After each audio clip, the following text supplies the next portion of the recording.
One of the top questions that I get asked by nickjames.com members is going to be, I understand I can make money from the internet, but I'm really lost when it comes to what computer I need to buy and what's suitable for running the business.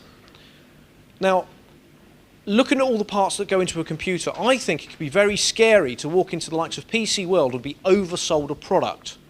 So what I'd like to do for you today is welcome onto the stage somebody that can not only fully explain the workings of a computer, but also make sure that you are knowledgeable and you know what you're talking about when you go to buy a new piece of equipment for this business. Because the fact of it is, you do not need to buy the latest all-singing, all-dancing laptop or desktop computer for your business.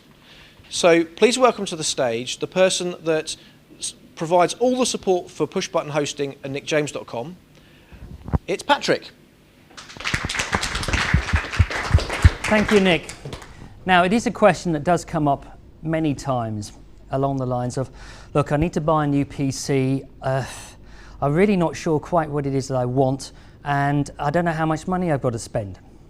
Well, these are perfectly reasonable questions, and it really comes down to the fact that people really, a lot of people are not sure what actually goes into putting a PC together. And if you can relate the internal workings of a PC to something that you know about, then whenever you hear somebody explaining something and some terms, you think, okay, hang on, I can relate that to that. I now see how it all fits into the picture. For example, you've got different size of hard drives. You've got 160 gigabyte hard drives, 250 gigabyte hard drives. What on earth does that mean? What's meant by 1 gigabyte worth of RAM, 2 gigabytes worth of RAM? Do I actually need that? What's meant by a quad-core processor? Or is there any difference to a Pentium? Quite frankly, I'm lost. But if you can relate that back to something that you do every single day, and this works with my grandmother, because it was really quite funny. My grandmother, who knows nothing about PCs, was able to walk into PC World and hold a conversation with a salesman to try and work out something that she could get for her granddaughter. Now, choosing a PC, it's a piece of cake. So you could probably imagine that this has something to do with food, and we'll come to that. But this little image here is the famous Bratian camel that was drawn by my aunt. And it kind of signifies what normally happens when you talk to somebody about needing to have a PC. Their expression is a case of, oh heck, don't understand it, and run away at a rapid rate of knots. So this is Bratian camel running away from a mouse. And this is, my aunt is a wonderful artist, and I actually have that as an emblem for my company. Let's see how Bratian the camel can equate the major components of a PC to that of a kitchen. Well, if you think about it, you can logically break down all the components of a PC to that exists in a kitchen. And the relationship between the parts that make up a kitchen are almost exactly the same as the relationships to the workings of a PC. And hopefully by the end of the day, you'll be able to understand that. And once you understand that, you can go into PC World, you can have a conversation with them and get something that'll do the job that you require. More importantly, you'll know the questions to ask. So, the kitchen. This is a physical structure of the kitchen, the space, the walls, the doorways, the windows. A well-structured kitchen allows you to see the ease of fitting, maintenance and installation and replacements of services and appliances. Now, if you've ever had to have a kitchen installed into your property, you've gone in there, you looked at where the doors are, you've looked at how much space you've got, and you've either come to the conclusion that this is going to be a really easy kitchen to fit out, or it's going to be a bit of a nightmare. Now, you can equate this to PC cases. Sometimes there's a PC case that you can take the back off and you can think, well, there's plenty of room, I can get to the power here, I can make amendments. Others are a nightmare. They don't undo very well. They're a bit fiddly. They don't go back together very well. So in this case, where all the components of a PC are housed, motherboard, power supply, fans, hard drives, etc., a well-structured case provides ease of access. We then move on to the plan of the kitchen. Think motherboard. Because the plan of a kitchen, a well-designed plan enables the components to fit easily. They are within easy reach. The cables will reach. You can access it. And it's very much like the plumbing. So the motherboard means the combining components of processor, memory, graphics card, etc. Now, A well-designed motherboard enhances the speed of the PC. And the reason for that is it's about reducing the length of time it takes to get to the processor. For example, let us assume that your main cupboard exists at least 20 feet away from your sideboard. You would be spending your time going over here, picking this up, to come back again and put that down. Now, what takes the most time in a computer is actually getting the information from your hard drive to the main processor so that it can process and move on. The shorter the distance, the faster it will work. We can then look at the cooker. Cooker, think processor. So let's give ourselves a scenario. You've got a one-bedroom flat. The cooker itself is not going to be very big within a one-bedroom flat. It's maybe be something about this size. But the relationship, the fact is that you've got a certain volume of food that you can cook at any one time based on the size of that cooker. And we can relate this to the processor. And in this case, the brains of the computer, otherwise known as the CPU or central processing unit. It controls everything that goes on within the system. There are two main manufacturers, Intel and AMD. So let's imagine a kitchen that had two cookers. You could think dual core, because you can cook one thing on one cooker, you can cook something else on another, you can actually do two things at once. Quad core processor, exactly the same. It can do two things at one go. I was right, dual core. Quad core, effectively, 4 cookers lying around. You can have 4 things going on the go at any one time. So you can then see, okay, how does this relate? Well, I'm looking here, seeing that this is a single core processor. Okay, right, I can visualize my standard cooker. This is a dual core processor. Okay, imagine a kitchen with 2 cookers in it. What can that do? Well, that would enable me to do 2 things at once. Where would that be beneficial?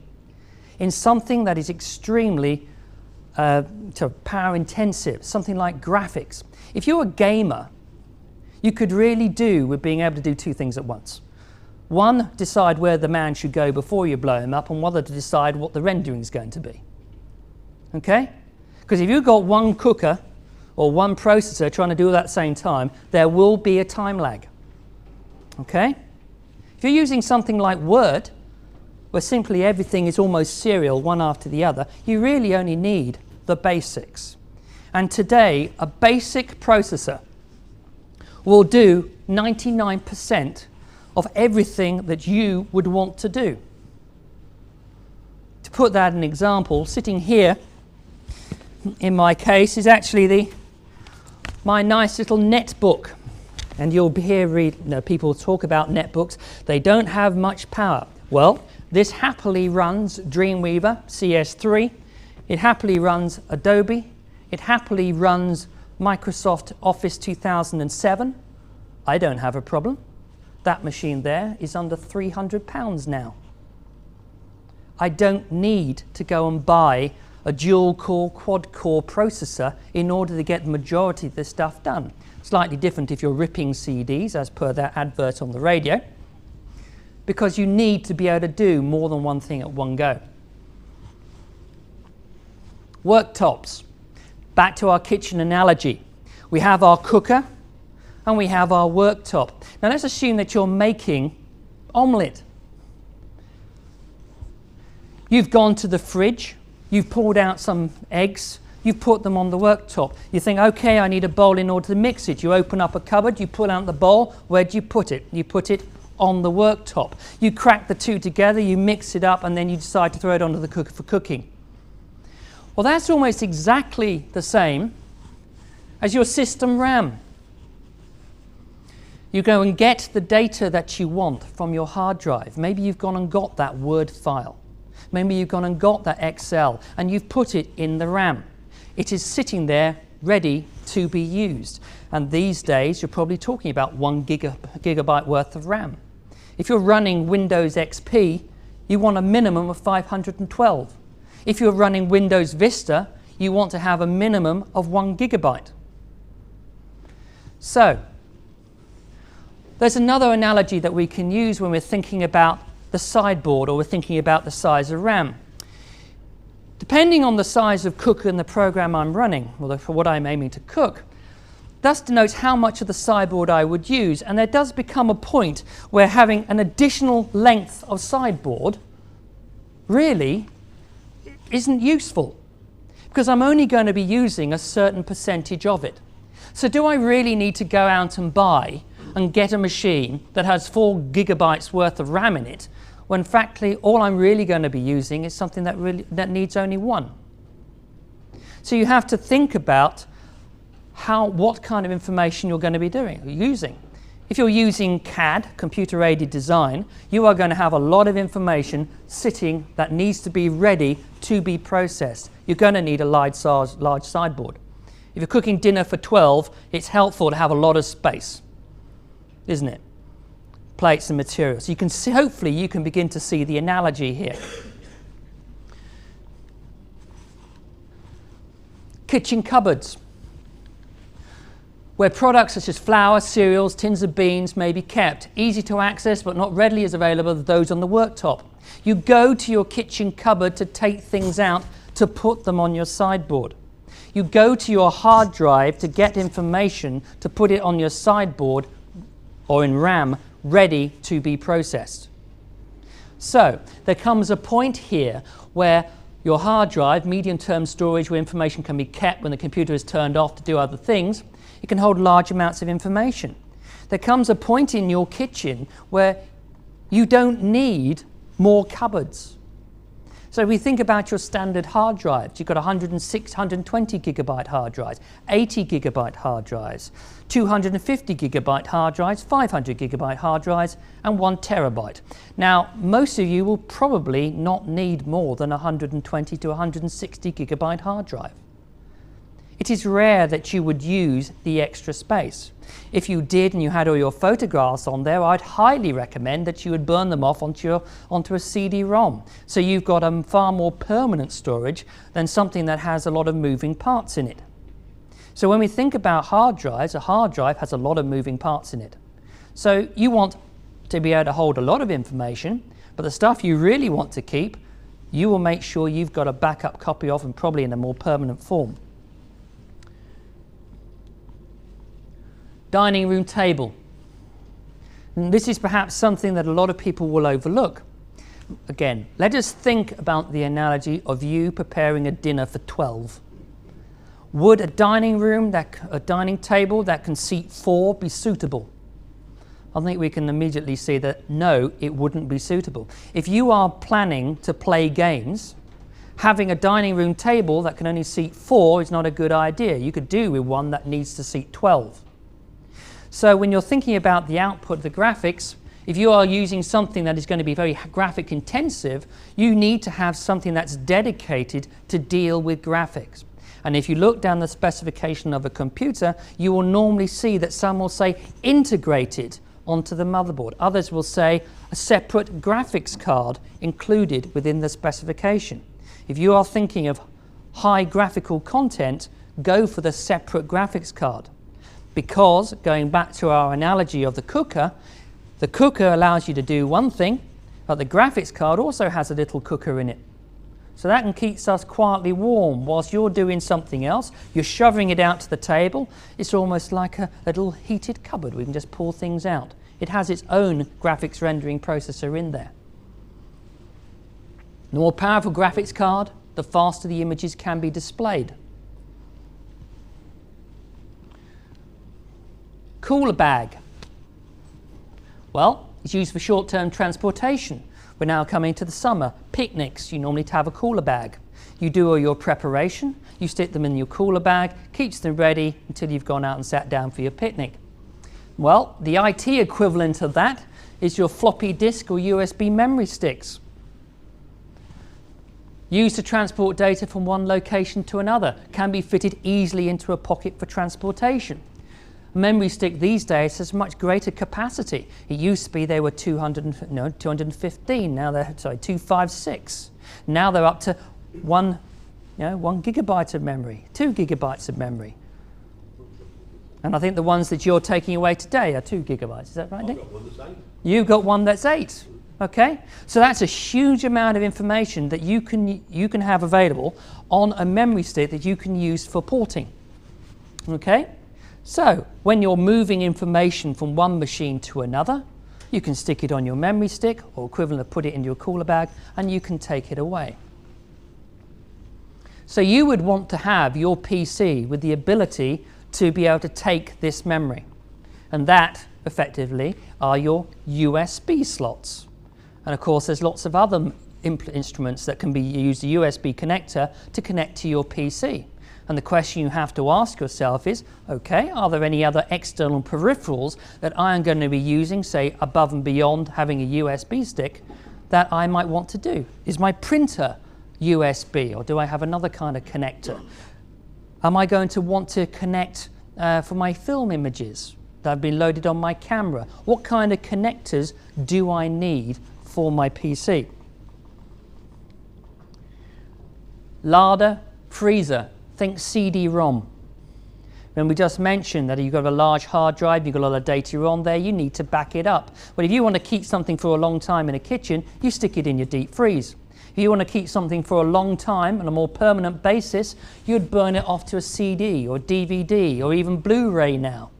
Large capacity, and the great joy about these is that they have no moving parts, but they can get scratched. So you need to prepare them properly. You cannot just put food straight into a freezer because it will get burnt.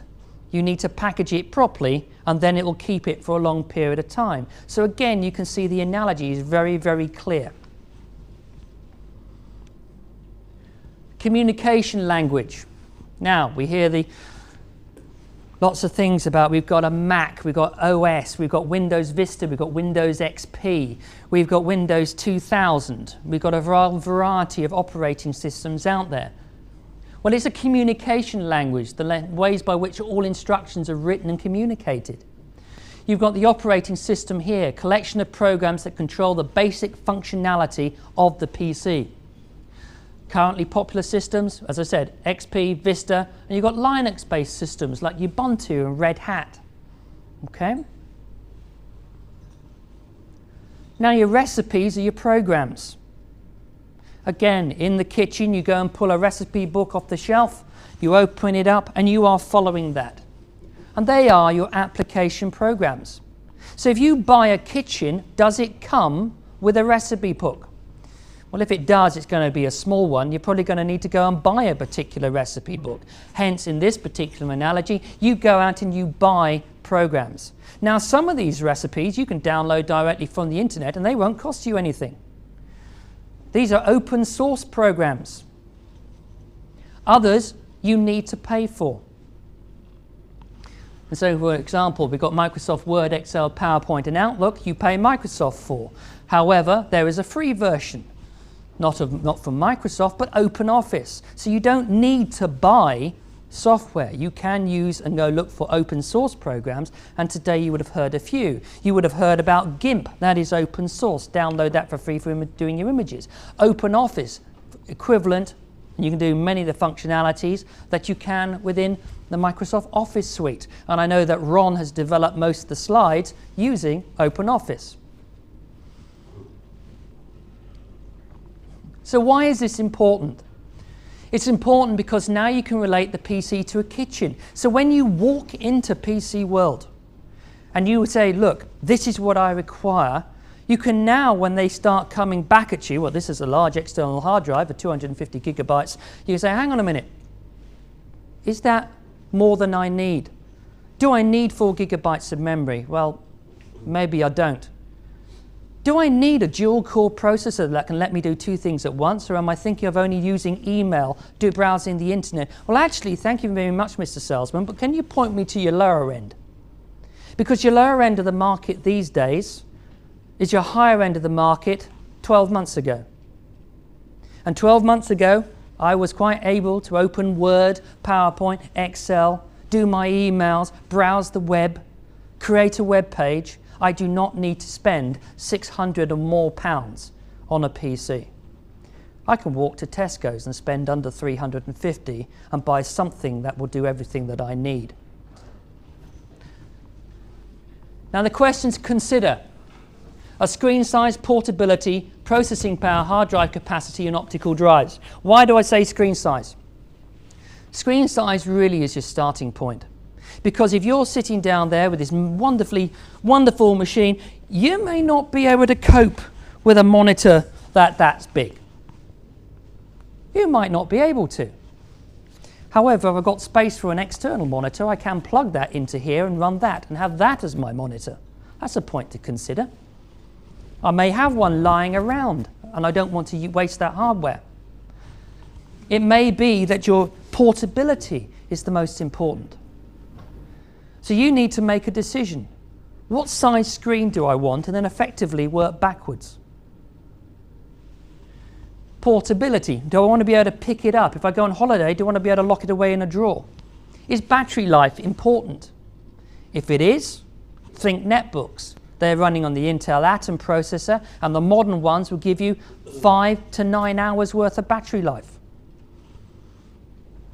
Hard drive capacity. Am I really going to be compiling the complete works of Shakespeare and every other known image on the planet, and I'm going to put that on my hard drive?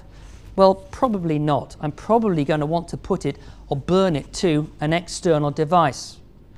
Okay, if I'm going to burn it to an external device, what kind of device do I need? Do I need to be just CD or DVD? Most drives these days will be DVD burners. Do I need to have a Blu-ray player?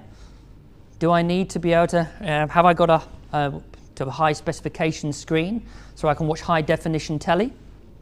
Because these days your PC is effectively an integral part of your sitting room, although you probably don't know it. Your high definition telly at 1024 by 800 or whatever the specification is really nothing more than a glorified digital monitor. So really, choosing a PC is a piece of cake. Decide on the recipe makeup that you want. Relate it to the kitchen so you can understand what it is that you're buying and how it relates to everything else. And effectively, happy buying. Thank you.